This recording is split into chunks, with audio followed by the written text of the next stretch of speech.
Assalamu alaikum wa rahmatullahi wa barakatuh, everyone. Welcome back to the Faith Revival. So last time we talked about this idea of realizing the sweetness of faith. But how do I even begin to get there?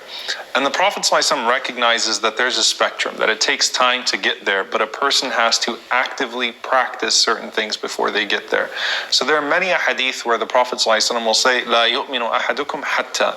No one of you believes until. And the translation is not that you don't believe as in you're a disbeliever until such and such happens, but that you don't truly believe until such and such happens. The most famous one, the Prophet ﷺ says, "La yu'minu ahadukum." No one of you truly believes until you love for your brother what you love for yourself. Because now you are putting the love of Allah above the love of possession and the love of circumstances in this world. And it's either the love of Allah that leads you to take care of your brother, or loving your brother for Allah that leads you to take care of him. So from the sweetness of Iman that we talked about last week, two of those things come into the equation. He says, sallallahu alaihi wasallam, no one of you truly believes until I become more beloved to him than his wealth, his family, and so on and so forth. So again, this is when you've reached that elevated level of Iman. But how do I even begin to get there, especially when it comes to theology? Especially when it comes to my aqidah, my creed. Listen to this ayah in Surah An-Nisa. Allah subhanahu wa ta'ala says, فَلَا وَرَبِّكَ لَا يُؤْمِنُونَ. I swear by your Lord, O Muhammad sallallahu alayhi wa sallam, they do not truly believe. حَتَّى يُحَكِّمُوكَ فِيمَا شَجَرَ بَيْنَهُمْ. Until they make you the judge of all of their affairs. So it starts intellectually. The Prophet sallallahu alayhi wa sallam's sunnah is what governs the interpretation of the Quran. It's what governs all of our affairs. When I try to find an interpretation of the Quran that's going to settle well with my current context, I will not resort to anything without first going to the Sunnah of the Prophet ﷺ, the tradition of the Prophet ﷺ, orthodoxy, to find my solution. Theologically, I'm willing to settle on that. The Prophet ﷺ is our judge. We take it back to him sallallahu alaihi wasallam when we have any difference, when we have anything there. But what if going back to the Sunnah of the Prophet sallallahu alaihi wasallam makes us uncomfortable? It's difficult, right? So we feel like we need to escape this interpretation for our current context, rather than, maybe some things don't apply in our context. We feel like we have to escape from it so that we can feel better about it. What does Allah say next? ثُمَّ لَا يَجِدُوا فِي أَنفُسِهِمْ حَرَجًا مِّمَّا قَضَيْتَ. The next level is not just intellectual, it's that they make peace with the Sunnah of the Prophet sallallahu alaihi wasallam.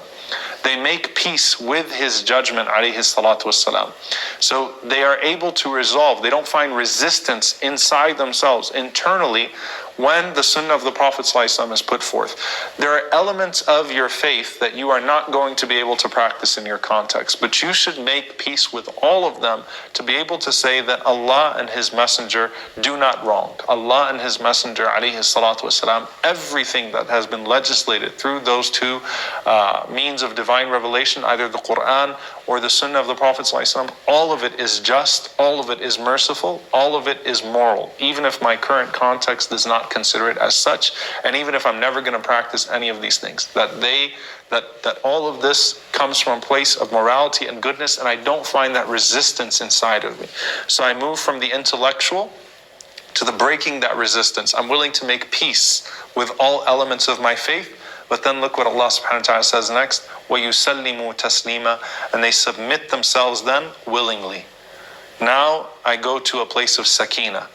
By understanding and contextualizing everything about my faith, by learning more about the Prophet sallallahu alaihi wasallam, by learning seerah with sunnah, his biography with the things that come from it, by learning tafsir, the methodology of tafsir, the interpretation of the Quran, and everything that comes from it, by building myself intellectually and humbling myself internally, I now come to a place where not only am I not finding resistance internally to elements of my faith, I am finding myself submitting to this faith with a full willingness and embrace. I don't find any resistance. I am proud of the Quran and the Sunnah. I feel enriched by the Quran and the Sunnah. The Quran and the Sunnah puts my heart to ease. So you go through intellectual, resolving internally, or resolving any disputes you might have with the faith, to going to a place where you're satisfied with it.